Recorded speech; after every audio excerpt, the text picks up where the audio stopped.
and welcome to my video. This video is in conjunction with a PDF that I've created, and it is on my blog. That is for the blog posting of October 3rd, 2011. I hope you'll stop over and check it out and see what you think. Anyway, this is actually for the Outlaws Challenge site. That's OUTLAWZ Challenges, CHALLENGS.ning.com. If you're not a member, please stop over and join us. We have challenges every single day of the week, and there's something there for everyone.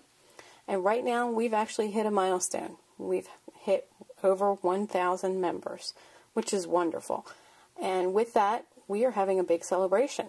We actually have over $800 in prizes that are being given out from some very, very generous sponsors. And we'd like to thank them all for sponsoring us and supporting us, as well as thanking all the members for supporting us. We have a different design team for each day of the week. I am actually on the Friday challenge, which is the Copic and Pro Marker challenge.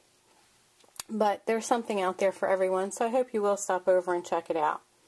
Anyway, this card is the card that was put out for our challenge group, the Copic and Pro Marker.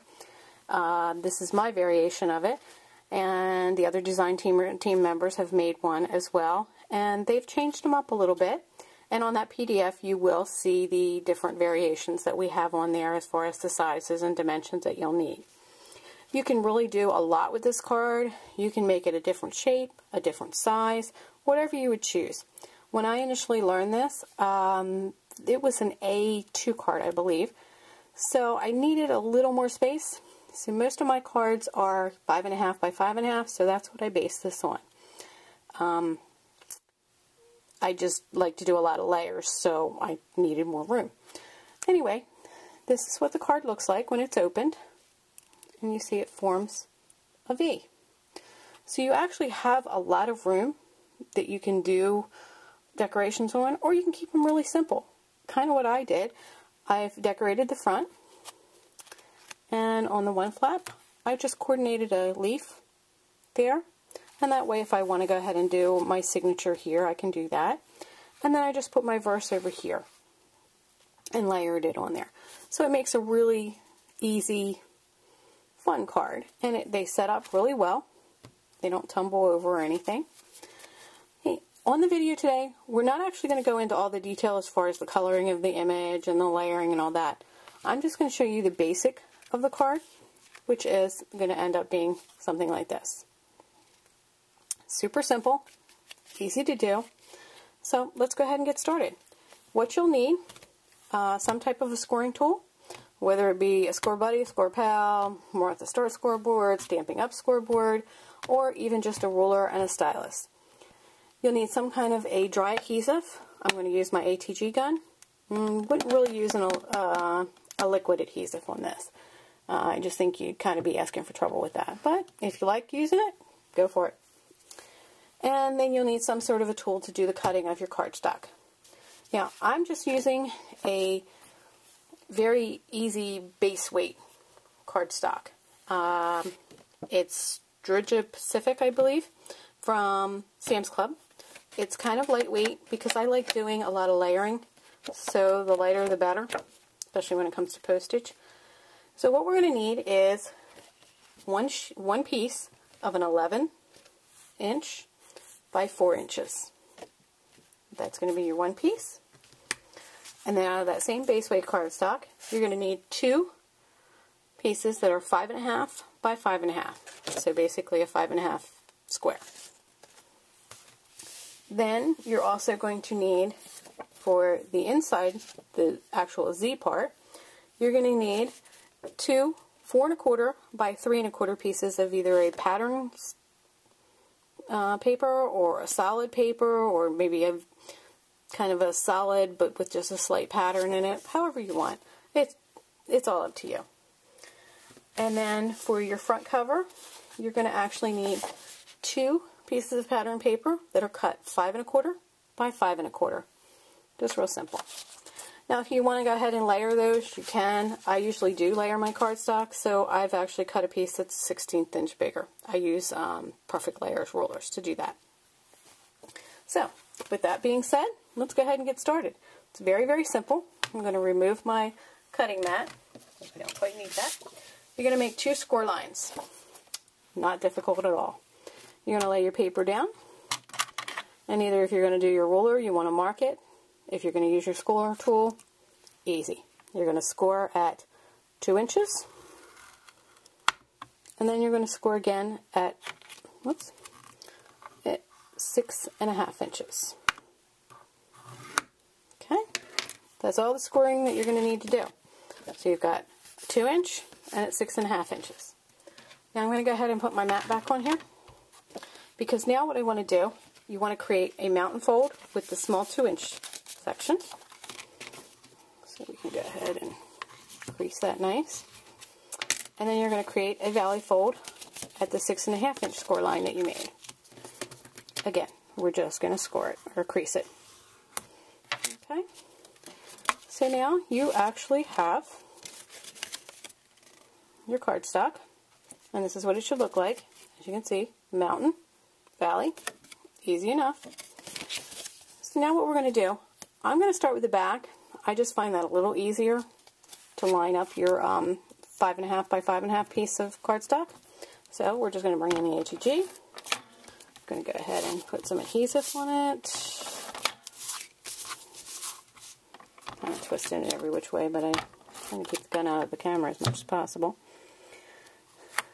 Now, you're going to take one of your 5.5 inch pieces, lay it down. Now, just going to kind of eyeball it. I mean, you can measure it if you want to, but you can pretty much eyeball it just as well. Okay, and you're going to kind of center that and press down. First part's done. So the next thing you're going to do, go ahead, add your adhesive here. Put 3 lines.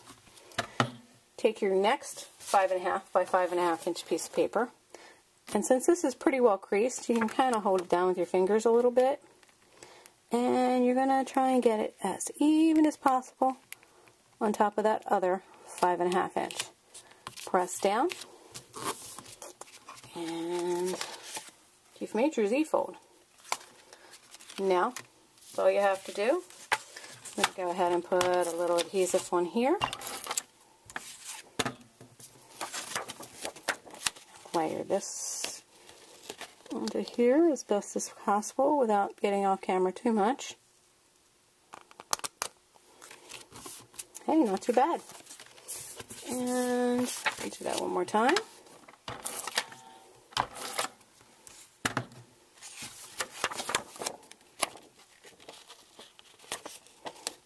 Again, it's sticking to my fingers. Okay, and now we'll go ahead and adhere that to the front and back of your folds that you just created. Pretty easy. And as I'm looking at this, I don't think I got it overly straight, so I think we'll flip that over and put it on the back. That's bad, I know. Okay, and then we'll flip back over to the front and add the other piece. Like I said, this is really a super easy card to do. So I'm going to layer that on. So now I have my front and my back. We're going to open this up. I'm actually going to flip it back just to make it a little easier. So what we want to do is now adhere our 2 pieces of the 4.25 by 3 3/4 papers. You can layer these if you want to onto some brown cardstock or whatever color you would choose. It's really up to your imagination. So I know it's going to be kind of hard to see on the camera, but here's my crease here. So I'm going to try and center that right on that. And we'll end up doing the same thing the next side.